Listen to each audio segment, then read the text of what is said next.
নমস্কার সকলকে। আর শুভ সরস্বতী পূজা বা শুভ বসন্ত পঞ্চমী চলে এসেছে আজ নতুন একটি ভিডিও নিয়ে।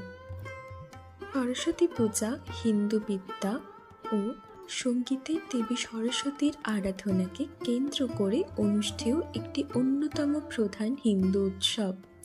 শাস্ত্রীয় বিধান অনুসারে মাঘ মাসের শুক্লা পঞ্চমী তিথিতে সরস্বতী পূজা আয়োজিত হয়। তিথিটি শ্রী পঞ্চমী বা বসন্ত পঞ্চমী নামেও পরিচিত। উত্তর ভারত, পশ্চিমবঙ্গ, ওড়িশা, নেপাল ও বাংলাদেশে সরস্বতী পূজা উপলক্ষে বিশেষ উৎসাহ উদ্দীপনা পরিলক্ষিত হয়। এই পঞ্চমীর দিন অতি প্রত্যুষে বিভিন্ন শিক্ষা প্রতিষ্ঠান, ছাত্রছাত্রীদের গৃহ ও সার্বজনীন পূজা মণ্ডপে দেবী সরস্বতীর পূজা করা হয়। ধর্মপ্রাণ হিন্দু পরিবারে এই দিন শিশুদের হাতে খড়ি, ব্রাহ্মণ ভোজন ও পিতৃতর্পণের প্রথাও প্রচলিত।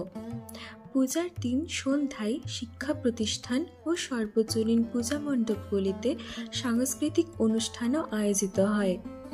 পূজার পরের দিনটি শীতলা ষষ্ঠী নামে পরিচিত। পশ্চিমবঙ্গে কোনো কোনো হিন্দু পরিবারে সরস্বতী পূজার পরদিন অরন্ধন পালনের প্রথাও রয়েছে।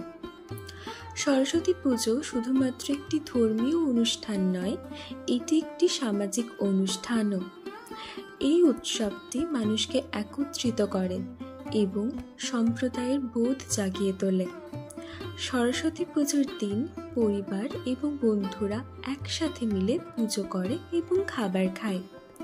এই উৎসবটি সমাজে সৌহার্দ্য ও ভ্রাতৃত্বের বন্ধন সৃষ্টি করে।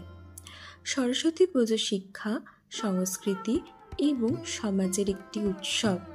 এই উৎসবটি আমাদের সকলকে জ্ঞান অর্জনের জন্য অনুপ্রাণিত করে এবং সৃজনশীল হতে উৎসাহিত করে।